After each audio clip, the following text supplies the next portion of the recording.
அந்த நாட்களில் பூமி எப்படி அன்பு செலுத்துவது என்பதை மறந்துவிட்டது. வன்முறை நிலத்தை நிரப்பியது. கருணையின் சத்தம் இனி இல்லை. சிருஷ்டிகர் தனது உலகத்தை பார்த்து அழுதார். அவர் அதை கோபத்தில் அழிக்கவில்லை, ஆனால் மனவேதனையில் அழித்தார். ஆழத்தின் நீரூற்றுகள் திறந்தபோது அவை வெறும் நீரூற்றுகள் அல்ல, அவை பூமியின் காயங்கள் என்று மிட்ராஷ் கூறுகிறது. வானத்திலிருந்து மழை பெய்தபோது அவை மேலிருந்து வந்த கண்ணீராக இருந்தது. ஒவ்வொரு துளியும் நாம் ஒரு காலத்தில் வாழ்க்கையை வளர்க்க விழுந்தோம், இப்போது அதை அடக்கம் செய்ய விழுகிறோம் என்று அழுதது. நோவா தனியாக நின்றார். கொடுமையின் தலைமுறையில் நீதிமான். அவரது நீதியும் கூட கனமாக உணரப்பட்டது.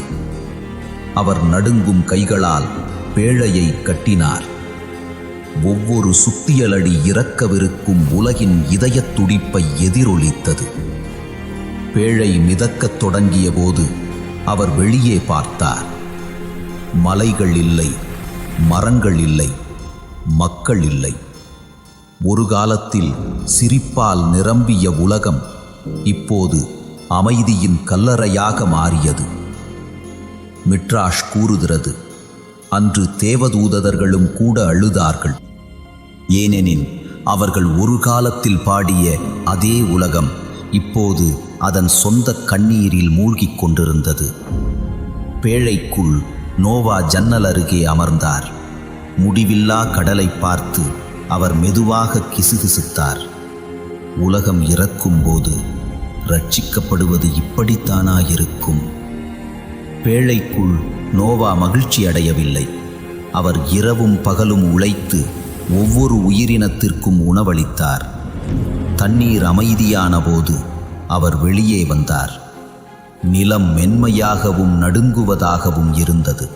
பூமியே விழுங்கிய ஒவ்வொரு ஆன்மாவையும் நினைவில் கொண்டது போல அவர் ஒரு கொடியை நட்டார்.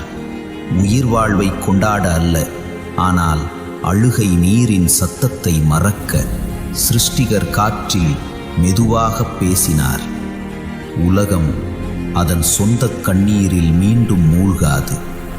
ஆனால் நினைவில் கொள்ளுங்கள், நீங்கள் வலியை ஏற்படுத்தும் போது பூமி இன்னும் அதை உணர்கிறது.